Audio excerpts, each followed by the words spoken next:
Welcome to the Deep Dive, the place where we really try to cut through all the noise and pull out the key insights from, a whole stack of sources. We want to give you that well-informed shortcut you maybe didn't even know you needed. Exactly, helping you make sense of it all. And today, we're diving into something that, well, it hits everyone's wallet, doesn't it? And your daily commute, too.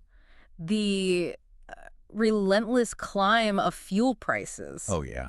Seriously, have you looked at the pump lately? I mean, it's not just a minor thing anymore. For a lot of people, it really feels like we're paying double what we did just, what, 2 years ago? It's staggering. And the forecasts aren't exactly comforting either. No, that's the thing. The consensus from experts, various reports we've looked at, it suggests these prices aren't just high right now. They're actually expected to keep climbing. Which is, an incredibly frustrating spot to be in. That feeling of being kind of cornered. Right. Yeah. Because, you can't just stop driving. You can't just stop going to work or taking your kids places or just living your daily life. So much of it relies on having a vehicle. Exactly. You're sort of caught between needing to get around and the rising cost of doing that. It's a universal pinch for sure. And that's precisely why we're here today. Our mission really is to take a deep dive into what a lot of people are finding is a powerful counter strategy. Fuel-efficient vehicles. Exactly. We're going to try and explore pretty much every major option available, everything from, nimble two-wheeled commuters right up to advanced four-wheeled machines that are kind of reshaping how we even think about efficiency. A lot of ground to cover there. Yeah, and our goal for you listening is to really arm you with a comprehensive understanding so you can make a decision that perfectly balances, safety, which is key, significant cost savings at the pump, obviously, and the comfort your lifestyle actually demands. Right, that balance is crucial. We've pulled together a whole load of information from our sources, articles, research, even manufacturer specs to guide you through the benefits and, the potential downsides of each type. We want to help you make a truly informed choice. And that comprehensive understanding, it's more critical now than ever, isn't it? Like you said, the financial impact isn't just a few extra bucks here and there. No, it's serious money. It's a substantial chunk of household budgets getting eaten up by fuel. Yeah. And this doesn't look like a temporary blip. It feels more like a structural shift that needs a strategic, sustainable response. The predictions, they suggest this financial pressure isn't going anywhere fast. Absolutely. The vast majority of us using a vehicle for work, family, errands, it's just non-negotiable, right? Totally. So shifting towards fuel-efficient vehicles, it isn't just a trend anymore. It's really evolving into an essential, pragmatic necessity for a lot of folks. It's about finding that sweet spot where you maximize your savings, but you don't sacrifice the comfort and the safety that are, paramount for you and your family. Yeah, you can't trade safety for savings. No way.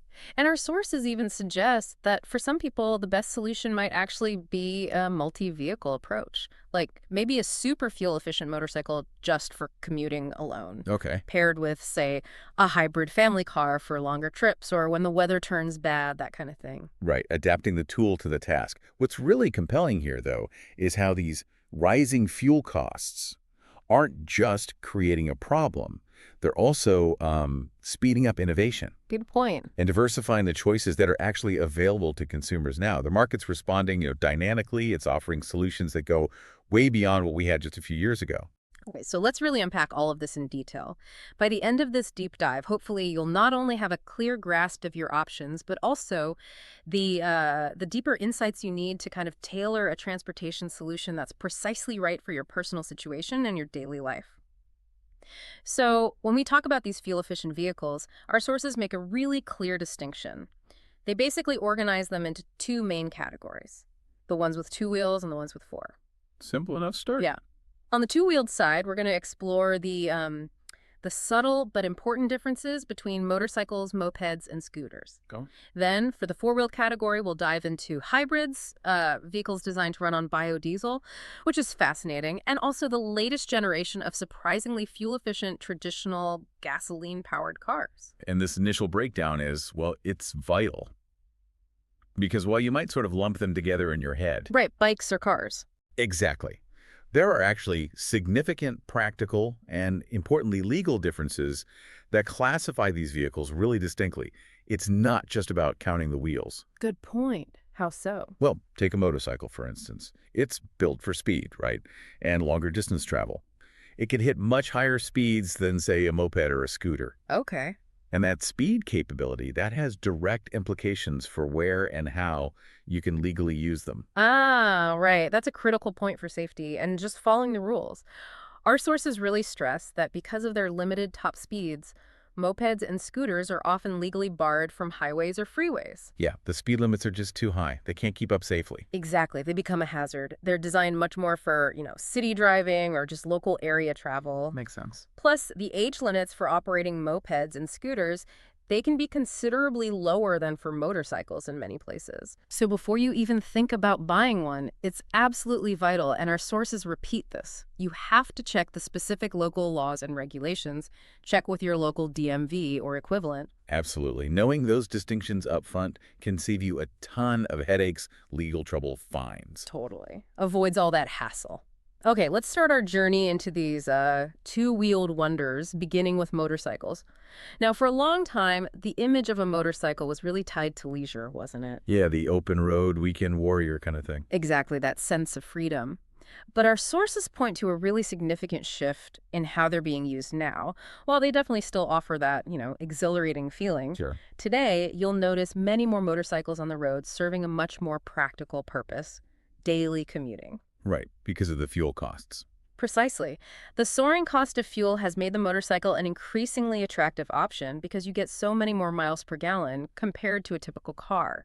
It's not just a secondary fun vehicle anymore. For many, it's becoming a primary tool for getting around, for essential travel. This evolution from, purely recreational to a practical cost-saving commuter, Yeah. it's really quite remarkable. But it's also crucial we acknowledge the inherent practical limitations. Definitely. Like what? Well, as our sources emphasize, motorcycles are fundamentally weather dependent. If you live somewhere with really cold temperatures or snow or even just frequent unexpected rainstorms, Yeah, like here sometimes. right, your motorcycle just isn't going to be a reliable daily driver for a big chunk of the year. In those severe climates, it's going to need proper storage during the off seasons. That's a big one. And beyond the weather, just think about everyday stuff like errands. Mm-hmm. You can't exactly swing by the grocery store and pick up a week's worth of shopping on a motorcycle, can you? Not easily, no. Or grab bulky dry cleaning. Right. So while you can definitely maximize its use when the weather's good and your errands are small, you'll almost certainly still need another vehicle for those less than ideal days or bigger transport needs. Which means the fuel savings are often part-time. Exactly. The significant fuel savings you get are often limited to part-time use, and you have to factor in the full cost of ownership for both vehicles, insurance, maintenance, everything when you're figuring out your budget. That really forces you to look at the holistic cost savings, doesn't it? Yeah. If the motorcycle means you have to keep a second, maybe less efficient car, Right. the overall financial benefit might not be quite as dramatic as you first thought. And what's also just paramount here is the safety aspect. Oh, absolutely. Because you are out in the open on a motorcycle, the risk of serious injury in an accident, well, it's undeniably higher. Yeah. A major concern our sources highlight is that many other drivers, frankly, just don't pay enough attention to smaller vehicles like motorcycles. Blind spots. Exactly, Yeah. leading to dangerous blind spot issues, especially when people are changing lanes without looking properly. That brings us to something that is just absolutely non-negotiable. Safety first, always. Our source material couldn't be clearer on this. Gonna hammer this home? When you ride a motorcycle, you always wear long pants, a long sleeve shirt, and, crucially, a helmet. This protective gear, it isn't optional. It's your best defense, your only real defense, to shield your body as much as possible if an accident happens. And a helmet. It can absolutely, unequivocally save your life. Never, ever skip it. Not even for the shortest trip down the block. It's truly a life or death decision. Well said. Now, thinking about the initial cost, the purchase price, motorcycles are generally described as relatively affordable, but that's, a very broad statement. Right. What does that really mean? Well, the price can vary hugely based on the engine size, the brand, the style. You've got options from mass-produced stock models all the way up to highly customized bikes. Okay. For anyone really looking to maximize savings, it's always smart to compare the cost of a new one versus a used one. The used market can offer some really excellent value. Good tip. Beyond the sticker price, though, there's definitely a learning curve, isn't there? Oh, for sure. Not everyone just hops on and feels comfortable operating a motorcycle immediately. No way. It takes time, it takes practice, and really proper instruction to gain the confidence and the skills you need. You absolutely shouldn't buy one until you're genuinely comfortable and competent riding it. Yeah, don't rush it. Our sources wisely suggest, maybe learning from a friend or a family member who already rides, or even asking retailers. Some actually offer free introductory lessons to potential Oh, buyers. that's interesting. Yeah. Just take your time to get proficient and comfortable before you start navigating public roads with other traffic. Makes total sense. And what about fitting the bike to the rider? Yeah, personal fit, another crucial thing. It directly impacts both your safety and your long-term comfort. How so? Well, when you're sitting on the bike, stationary, you should be able to put both feet flat on the ground comfortably. That ensures stability. Okay. The bike's weight also needs to feel manageable for you, especially when you're maneuvering at low speeds or just stopped. Right, you don't want it to feel like it's going to tip over easily. Exactly. And also check the reach to the handlebars.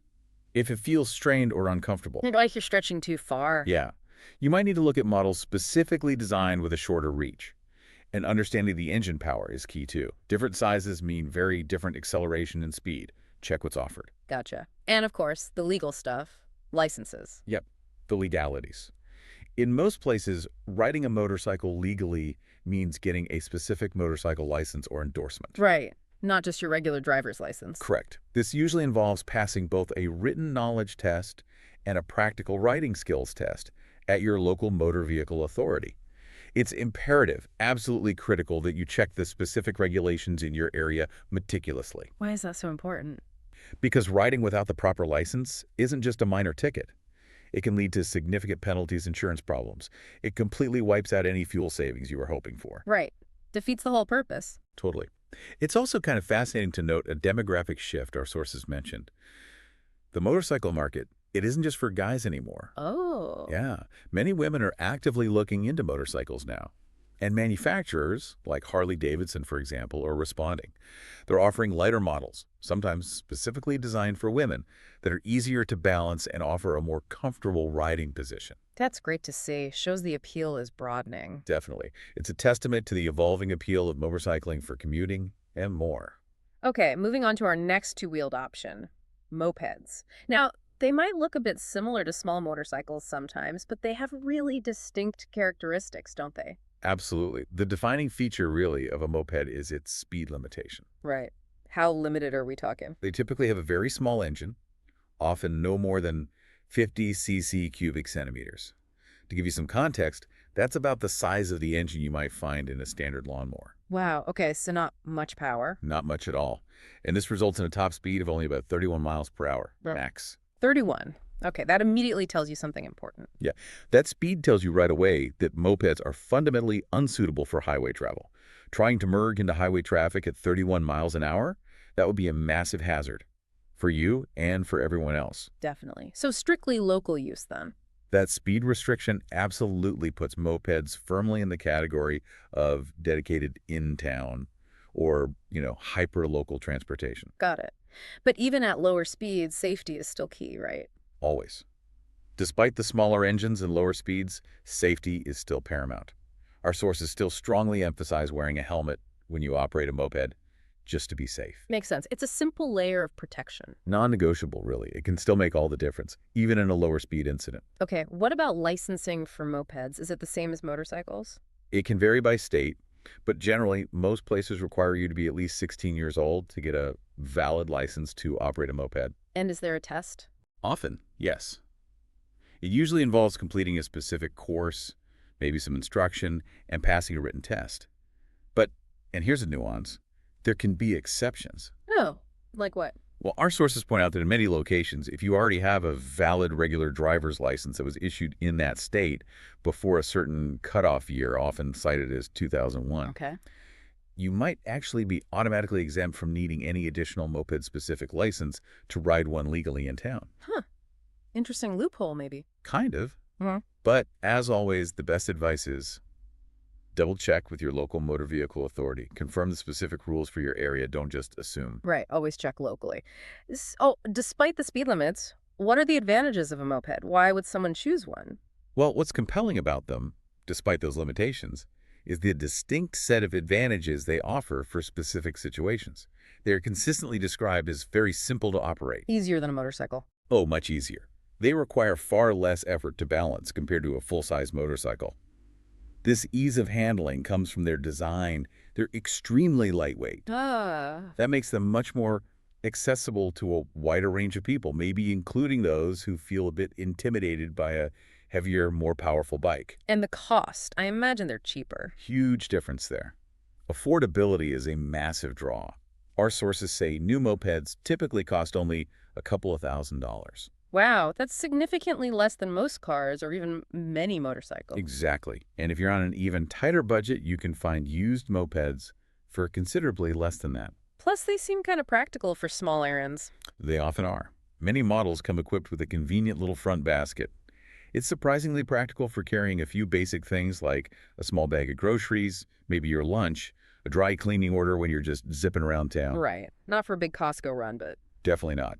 But for those small local trips, they're a genuinely practical and incredibly economical solution. Okay, now let's talk scooters. These seem to sit a notch below mopeds in terms of speed, right? Well, that's generally true, especially for the electric models. Those typically don't exceed maybe 20 miles per hour. 20, okay, so even slower than a moped. Often, yes. Yeah. So they're definitely not your choice for like crosstown commutes or anything involving faster roads.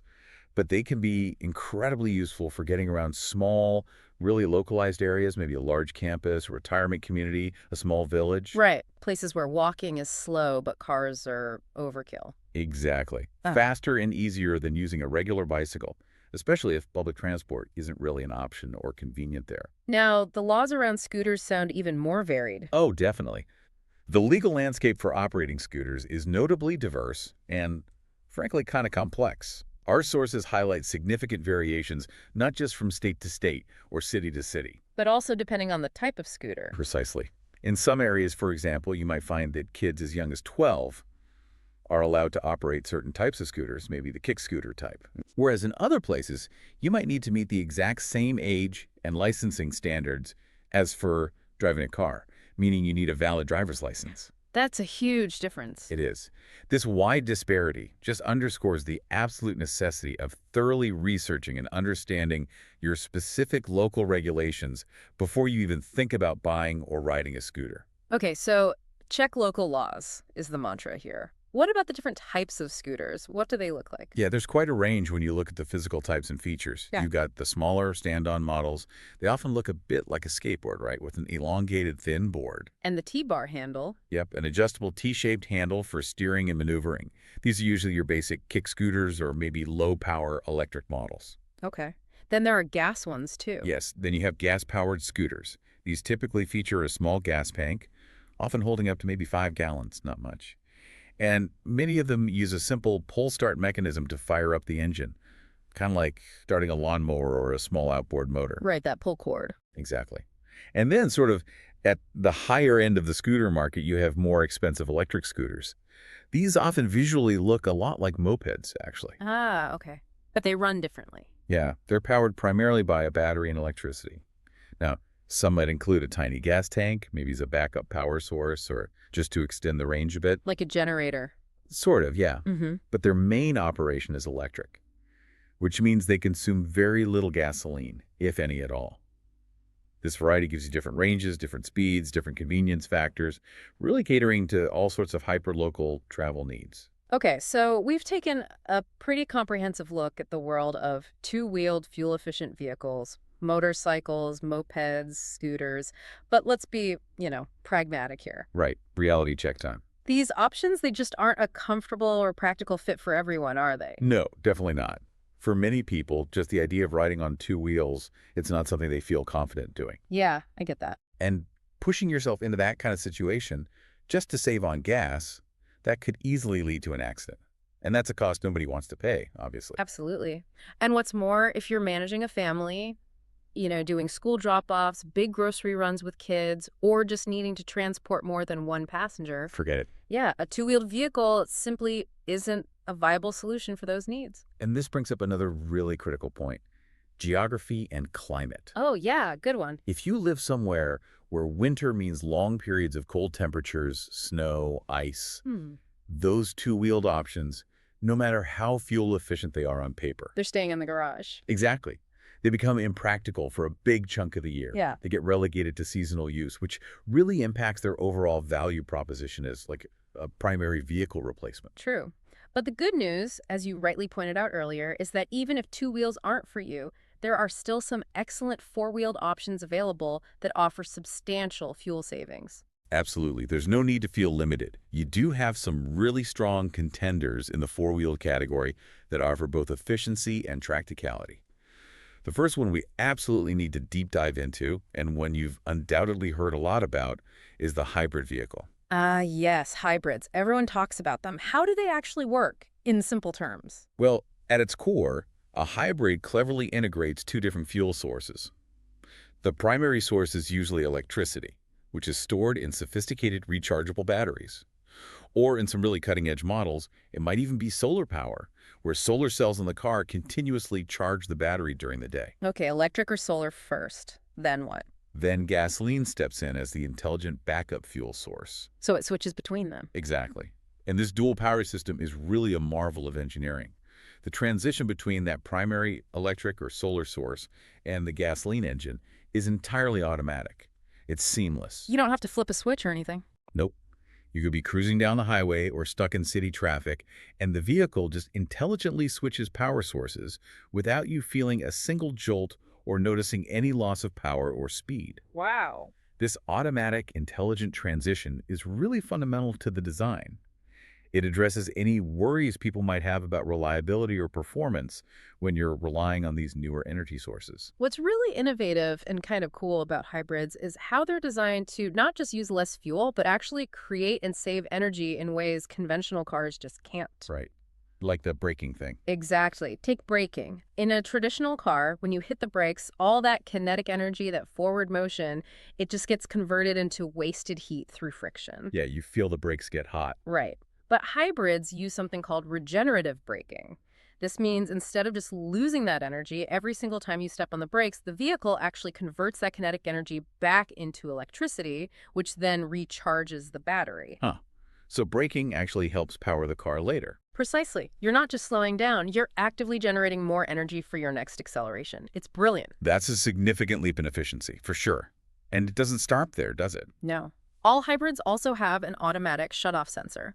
When you come to a complete stop, say, at a traffic light or a stop sign, the gasoline engine will completely shut down. Silence. Saves gas while idling. Totally eliminates it. The moment you press the gas pedal to go again, it instantly and smoothly restarts.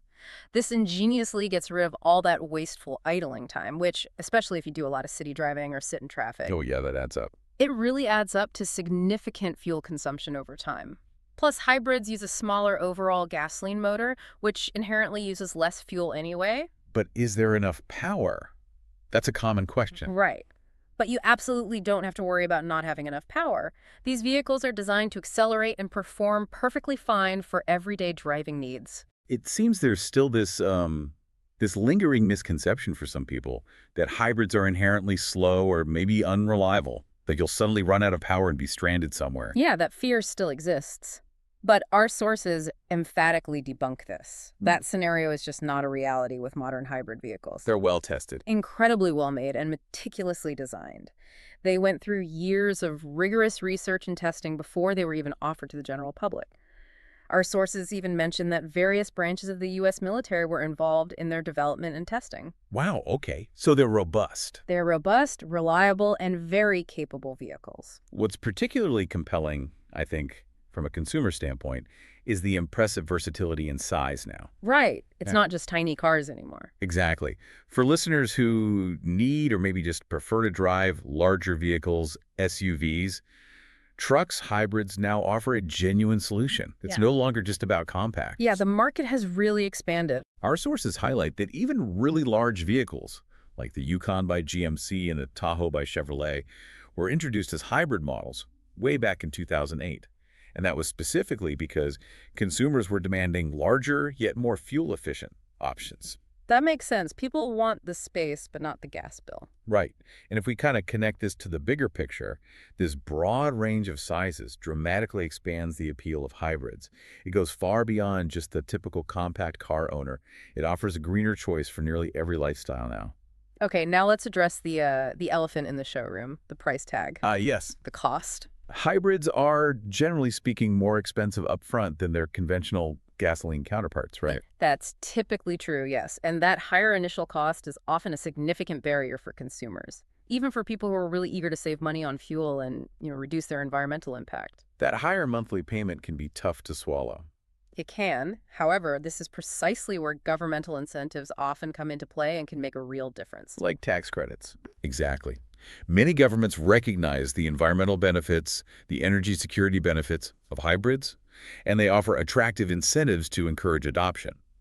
For example, our sources mention buyers can often claim a, quote, huge deduction on their income tax return for the year they purchase a hybrid. That could be substantial. It can be, and that significant financial incentive can make the initial investment much more palatable. It can really serve as a powerful enticement for those who might be kind of sitting on the fence about going hybrid. Still, even with those incentives, you might run into another issue, waiting lists. Yeah. Supply and demand. For many popular hybrid models, manufacturers have, at least historically, limited production runs, even while demand has been steadily climbing because of gas prices.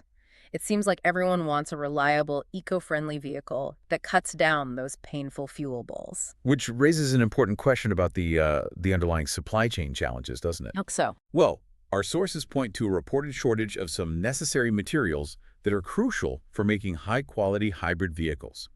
Specifically, an element called dysprosium. Dysprosium. I never heard of it. It's a rare earth element, and it's vital for the powerful magnets used in the electric motors and the battery propulsion systems in hybrids.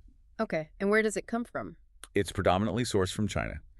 However, China has apparently shown a strategic reluctance to share too much of its dysprosium supply, partly because its own burgeoning electronics industry relies heavily on it too. Ah, a bottleneck. Kind of a geopolitical dynamic, yeah.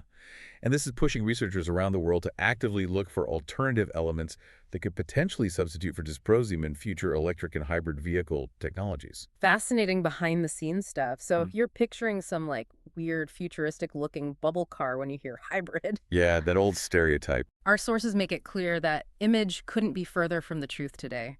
In fact, many really common car models you see every single day on the road are actually hybrids. You might drive alongside them constantly without even realizing it, It blended right in. totally integrated into the mainstream auto market.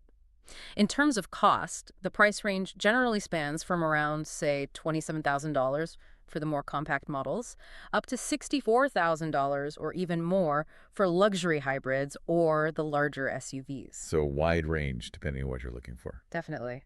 Let's maybe dive into some specific hybrid examples that our sources spotlighted, give people a better idea of what's actually out there. Good idea. Okay, one of the enduring top sellers mentioned is the Honda Civic Hybrid.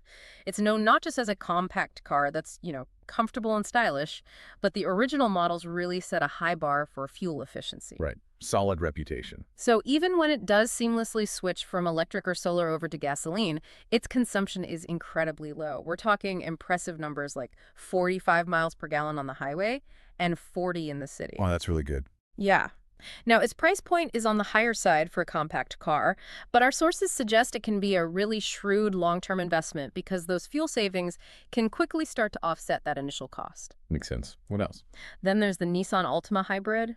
This one stands out as one of the more affordable hybrid cars that were available. It features a clean, simple, but still sophisticated design. Kind of gives it a classy look without being flashy. Okay. And the mileage. Performance-wise, it's a very strong contender. Delivers around 42 miles per gallon on the highway and about 35 miles per gallon in city driving. So still really solid numbers. Definitely. And for the luxury end. Yes. For those who crave luxury alongside their efficiency, the Mercedes-Benz hybrid was mentioned as representing the sort of pinnacle of the hybrid market in terms of expense anyway. Top tier. Yeah, this is a highly sophisticated model with a premium price tag, obviously, but it delivers all the high-performance features you'd expect from a sports car, including pretty impressive speeds. Plus, you get all the plush, comfortable seating and luxury options that are synonymous with the Mercedes-Benz brand. Right. High-end, high-performance, high efficiency. Looking towards the future, or rather the recent past in this context, our sources highlighted quite a few new hybrid models that started emerging back in 2009, with many debuting in late 2008. Oh, yeah, like what kind of expansion? There was a significant expansion of options, things like the Audi Q7 hybrid, the Cadillac Escalade hybrid, big SUVs. Wow, even an Escalade hybrid? Yeah. Also the Chevrolet Silverado pickup hybrid, the Dodge Durango hybrid, GMC Sierra pickup hybrid, Saturn Vue hybrid, and then, really groundbreaking at the time, the Toyota Sienna, a hybrid minivan, directly answering that call from families. A hybrid minivan, that's huge for family. Exactly. And of course, the ever-popular Toyota Prius continued its run. So you can see the market was really diversifying quickly back then, offering lots of exciting new options for people seeking efficiency. Definitely. If you're considering a hybrid, our sources offer some pretty good advice. Attending various car shows can give you a really crucial sneak peek at upcoming models and new technologies. Yeah, the curves. Yeah. And if you find a specific model that really grabs your interest, it can be incredibly helpful to try and deal directly with the manufacturer, or at least a large, high-volume dealer. Why is that? While they can often help you reserve a vehicle early, potentially letting you bypass those long waiting lists we mentioned, and sometimes they even let you customize it, choose your preferred accessories, interior finishes, exterior color. So you get exactly what you want. Exactly. It's a great way to ensure you get precisely the vehicle you want, tailored to your exact specifications, without maybe settling for whatever's just sitting on the lot. Okay, let's switch gears now and transition to another really intriguing frontier in four-wheel transport. Biodiesel power? The vegetable oil cars. Sort of. This represents a significant alternative fuel source. It means you wouldn't be relying on gasoline at all. It might sound a bit like science fiction to some, It does have that vibe. but this process involves using processed vegetable oil to actually keep your vehicle running. What's truly fascinating here is just the concept of a viable, widely available, non-traditional fuel source like that. The main challenge, though, as our sources noted, is availability. Right. You can't just pull into any gas station. Not yet, anyway. Biodiesel isn't yet a standard, universally available fuel at every pump across the U.S. That can make it somewhat difficult to get your hands on depending on where you live. But for people who do use it, For consumers who have either converted their vehicles or bought new biodiesel ones, the reports are overwhelmingly positive. They consistently say no problems. They even report that biodiesel keeps the internal parts of their engines well lubricated and the engine oil stays remarkably clean. that's interesting. And the good news is, the infrastructure is slowly but steadily growing.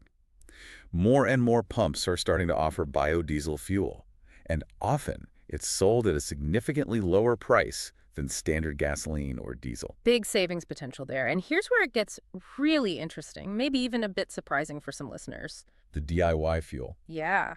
Our sources mention that some really dedicated biodiesel vehicle owners literally pour fresh, unused vegetable oil directly into their tanks, like from the grocery store shelf. Wow. And for those even more committed to sustainability and cost savings, there are accounts of people successfully using processed used vegetable oil collected from restaurants. Recycling cooking grease into fuel. Imagine the satisfaction. Driving past a gas station, knowing your car is running on repurposed cooking oil and dramatically cutting your fuel costs. It's pretty wild. It is. But it's crucial we highlight a very, very important caveat here. Yes. What's the catch? That used vegetable oil, the stuff from restaurants, it cannot just be dumped directly into your vehicle's tank as is. Right. It needs processing. It absolutely must undergo a rigorous processing procedure first. This involves thoroughly removing all the leftover food particles, any other debris, and crucially, something called glycerin. Why glycerin? It can gum up the engine. Failing to properly process that used oil will inevitably prevent your vehicle from running correctly, and it could cause pretty significant engine damage over time. Okay, so it's not quite as simple as grabbing waste oil and pouring it in. Definitely not. It underscores the need for proper knowledge, the right equipment, and careful processing if you choose that innovative DIY fuel approach. Got it. Beyond the remarkable potential cost savings, there's also a substantial environmental benefit to using biodiesel, isn't there? Huge benefit. Its combustion results in less emissions into the air compared to traditional fossil fuels like gasoline or petroleum diesel. So cleaner air. Exactly. You're not just saving money on your commute. You're actively contributing to cleaner air quality and doing your part to protect the environment. This dual benefit cost savings and environmental protection is a really powerful driver for adoption. And it seems people are taking notice. Many consumers are even opting to buy conversion kits for their existing diesel vehicles to make the switch to biodiesel. Yeah, that's a popular route. While these kits can cost a couple of $1,000s, our sources emphasize they can prove to be very cost-effective in the long run. They can quickly pay for themselves through the reduced fuel expenses. So you convert your current truck or car? Exactly. But what's also compelling is that you don't have to go the conversion route anymore. Hmm? Many top vehicle manufacturers are now directly offering biodiesel models right off the assembly line. Oh, which ones? For instance, our sources mention that all Volkswagen diesel models could be purchased with a biodiesel-compatible engine option. Okay. Furthermore, many heavy-duty pickup trucks from major American brands like Chevy, Ford, and Dodge frequently offer biodiesel variants. They recognize the demand from consumers who need serious power, but also want better efficiency or sustainability. Right, like farmers or construction workers. Precisely. Internationally, European brands like Volvo and Mercedes have been strong proponents too. And even Jeep apparently had a new biodiesel model in production around the time these sources were compiled. So the options are growing. Now, for people who really need that heavy-duty power, like for towing big trailers or hauling heavy loads, do they lose power with biodiesel? That's a common concern, but there's excellent news on that front. Our sources confirm that, quote, there is no difference between a regular heavy-duty vehicle that operates on diesel fuel and one that operates on biodiesel fuel, except for that source of energy. Really? The same power? Exactly the same. The raw power, the torque, the overall performance of the vehicle will remain the same. You absolutely do not sacrifice capability for sustainability with biodiesel. That's a huge selling point for people who rely on that power. Is there any downside operationally? There is one key operational challenge that comes up. Biodiesel vehicles can be quite tough to start in very cold weather. Ah, the cold start issue. Why is that? The materials used to make the fuel itself, the vegetable oils, they tend to become thicker, more viscous at low temperatures. This is sometimes called gelling. Right, like honey in the cold. Exactly. And that thickening can impede the fuel flow and make ignition difficult. So what's the solution? Just don't use it in winter. No, there's a well-established solution that has proven highly effective. It involves blending the biodiesel fuel with a small percentage of regular petroleum-based diesel. Okay, mixing them. Typically, it's an 80% biodiesel to 20% petroleum mix, often referred to as B20, though that ratio can be adjusted based on just how severe the cold climate is. The petroleum helps keep the fuel flowing smoothly. Gotcha. And here's a really thought-provoking insight from our sources about the long-term viability of biodiesel. Yeah, the sustainability angle. Right. Since it is essentially a man-made fuel derived from renewable sources like plants, the argument is we will always have enough of it. Unlike fossil fuels. Exactly. This stands in stark contrast to finite natural resources like crude oil, which, once they're depleted, they're gone forever. So embracing biodiesel, according to this view, contributes not only to your immediate financial savings and environmental protection, but also to that crucial goal of preserving natural resources for future generations. That raises an important question, though. Yeah. If it has all these advantages, renewable, potentially cheaper, cleaner, same power, why isn't biodiesel more widely adopted already? Good question. What did the sources say? Our sources identify two main barriers. Firstly, the initial purchase price of the new biodiesel vehicle tends to be quite high. That upfront cost can definitely deter potential buyers. Okay, cost again. And secondly, there's apparently a pervasive skepticism, or maybe just unfamiliarity, within society about using what is essentially vegetable oil as a vehicle fuel. It just sounds weird to some people. Exactly. It kind of highlights a broader societal tendency, maybe, to stick with the norm, to stick with what we know, and resist innovations that challenge conventional thinking, even when those innovations seem to offer clear benefits for both individuals and the planet. It takes time for new ideas to catch on. All right, so we've explored the nimble world of two-wheeled options and the cutting-edge realm of hybrids and biodiesel. But let's be honest again. Those solutions, they aren't going to work for everyone. Right.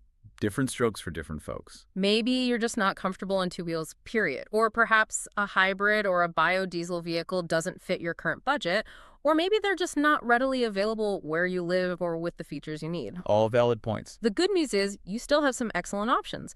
Many consumers are simply opting to trade in their current gas-guzzling vehicle for a newer, much more efficient model. Or even just adding a dedicated fuel-efficient car to their household fleet, one that still runs on good old gasoline. The conventional route, but smarter. Exactly. Our sources highlight some fantastic models from top manufacturers that fit this bill perfectly. They sip gas instead of chugging it. And what's particularly relevant here is to maybe challenge a common misconception people have about fuel-efficient gas cars. Which is? The image often conjures up a cramped, tiny, maybe even uncomfortable vehicle, a penalty box on wheels. Huh. Yeah, I know that image. But our sources assure us that most of these fuel-efficient cars are roomier than you might think. This means you might not have to sacrifice as much comfort for economy as you assume. That's a huge point. It often gets overlooked. The idea that you're going to be perpetually squeezed into some minuscule seat with absolutely no room for anything, it's often outdated. Our sources suggest a really smart, practical approach when you're shopping. When you go for a test drive, bring your entire family along. The whole crew. Yeah, this lets you truly assess how well the vehicle actually fits everyone. Especially important if you have kids who use those bulky car seats, which definitely eat up more space than you think. Good point. Test the real-world fit. Because, let's face it, saving money on gas isn't going to be something you care about too much if everyone in the car is complaining about not enough space each time they get into it. Right. Absolutely. Comfort is totally key to long-term satisfaction with any car. Okay, so let's dive into the top 10 fuel-efficient gas cars that our sources highlighted. Give people some concrete examples to maybe look for. Let's do it. Kicking off the list, getting top billing in our sources, is the Ford Focus. It's described as a very affordable option, whether you're buying new or used at the time. Comes in both 2-door and 4-door models. Versatile. Mileage. Offers solid mileage, typically delivering between 28 to 30 miles per gallon on the highway and around 24 in the city. Its broad appeal really lies in its practicality and just how accessible it is financially. Okay, good start. Number 2. Coming in at number 2 is the Honda Fit. Similar idea to the Focus, it's a versatile hatchback, also available in 2- or 4-door versions. And how's its efficiency? The Fit truly excels in gas mileage. It boasts an impressive 34 miles per gallon on the highway and 28 in town, so noticeably better than the Focus. But there's a trade-off.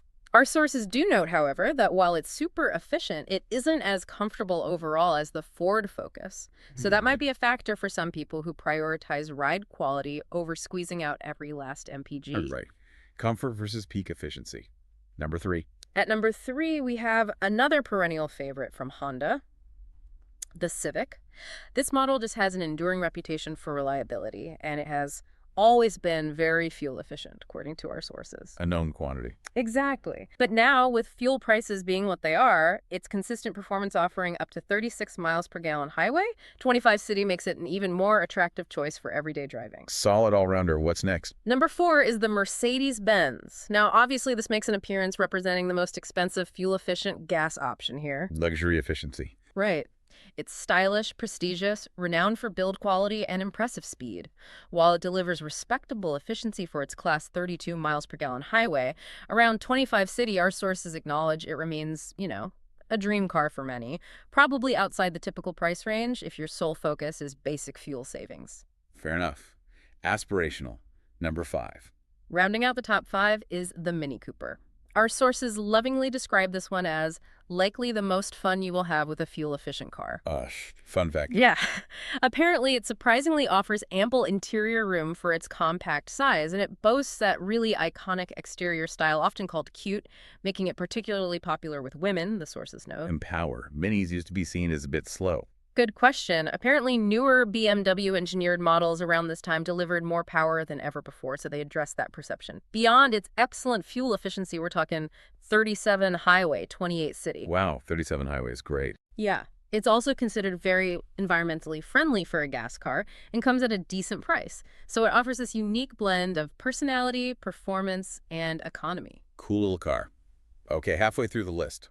Number 6. Nissan takes spots 6 and 7. First up, the Nissan Altima, the gas version, remember.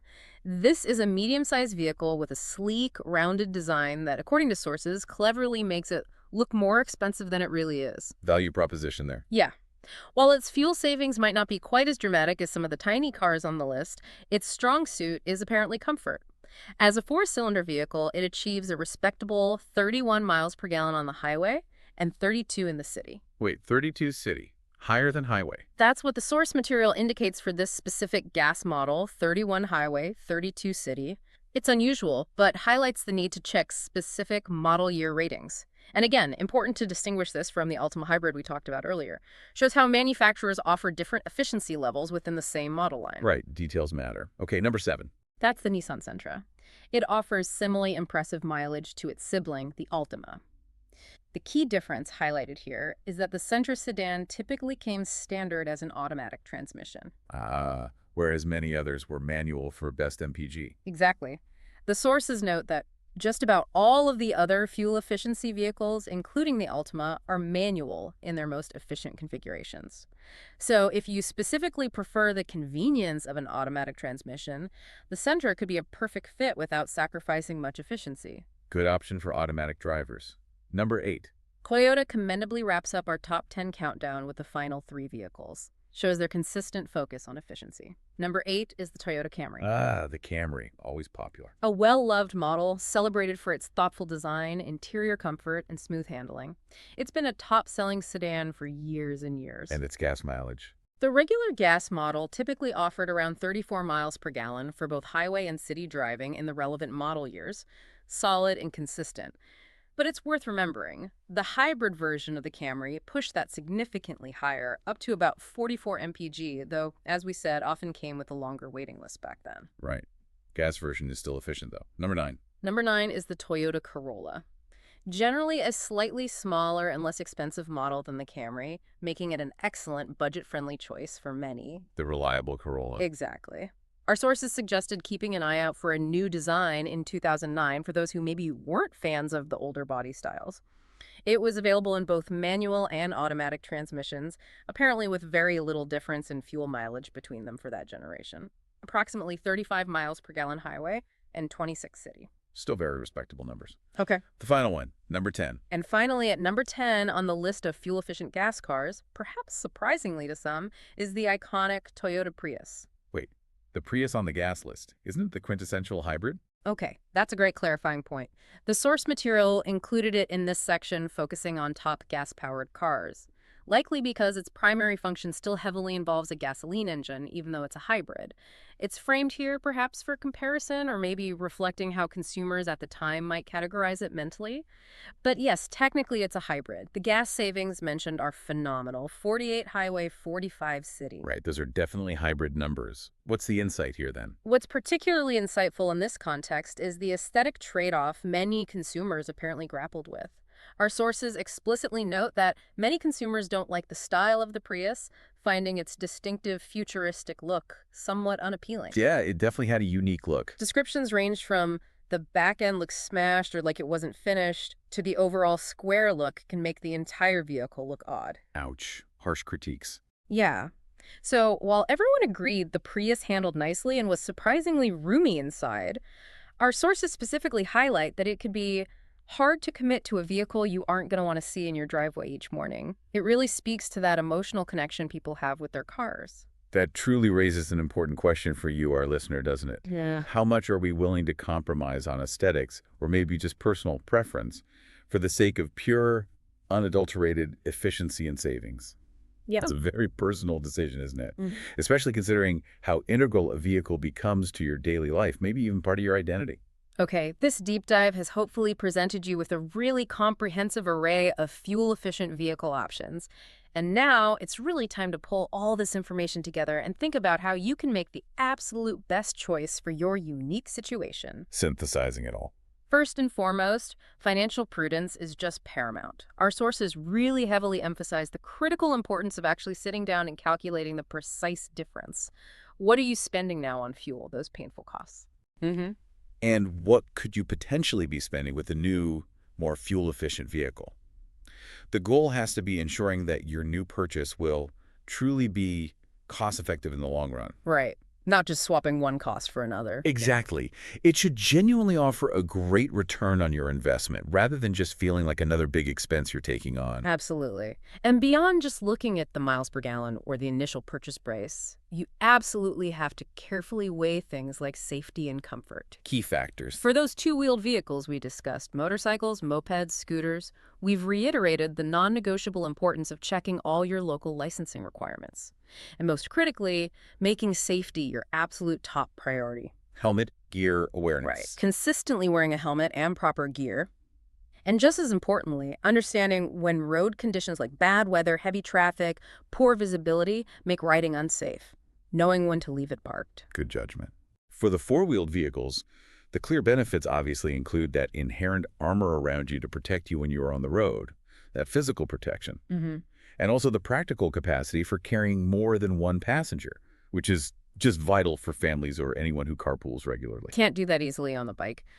Let's briefly recap some key specifics for hybrids just to crystallize those points. Good idea. Yes, they generally come with a higher upfront cost that's driven by high demand and the more advanced manufacturing involved, but their environmental benefits are undeniable. They really are excellent for the environment by significantly cutting down emissions. And remember their ingenious fuel usage.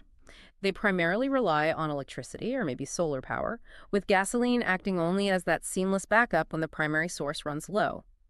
This system still offers an amazing amount of miles per gallon, maximizing your fuel efficiency way beyond conventional cars. And for biodiesel, what's the quick summary? For biodiesel, the option of converting an existing diesel vehicle using a kit, yes, it can cost a couple of $1,000s. However, over time, our sources indicate this can prove to be very cost-effective, as the fuel itself is often cheaper and, importantly, derived from renewable sources. Plus the environmental angle. Right. A significant environmental advantage is that these vehicles don't release as many emissions compared to traditional diesel. And an interesting point was they seem to be vehicles that will last a very long time, which adds to their long-term value proposition, built tough. Okay. And if you're leaning towards the more conventional gas-powered cars? If you're leaning that way, remember that detailed top 10 list we just went through? It's a fantastic starting resource as you begin shopping for new or used vehicles in that category. Use it as a checklist. Exactly. But our sources offer a very clear practical warning here. Do not choose a vehicle solely based on how cool it looks if the ongoing fuel costs are going to be a continuous financial struggle for you. Looks fade. Gas bills don't. Pretty much. That isn't going to benefit you in any way in the long run. So prioritize the expected miles per gallon to make sure it truly aligns with your budget and your lifestyle reality. This brings us right back to that fundamental trade-off that so many consumers face. Comfort versus peak efficiency. Yeah, the big balancing act. You absolutely need to be realistic about your practical day-to-day needs. As our sources wisely pointed out, it won't work well to cram your family of 5 into a Ford Focus, even though it offers really great fuel mileage. It just won't. No matter how good the MPG is. Right. If you have a family or you frequently carry passengers or bulky items, prioritize fit and space. It might mean choosing a medium-sized, fuel-efficient vehicle that perhaps gets slightly less gas mileage than the absolute smallest, most efficient option on paper. But one where everyone actually fits comfortably and safely. Exactly. That's the smarter choice in the long run. And it's not just about the family either. It's profoundly about your personal comfort during daily use, your commute, your errands. How does it feel? Yeah.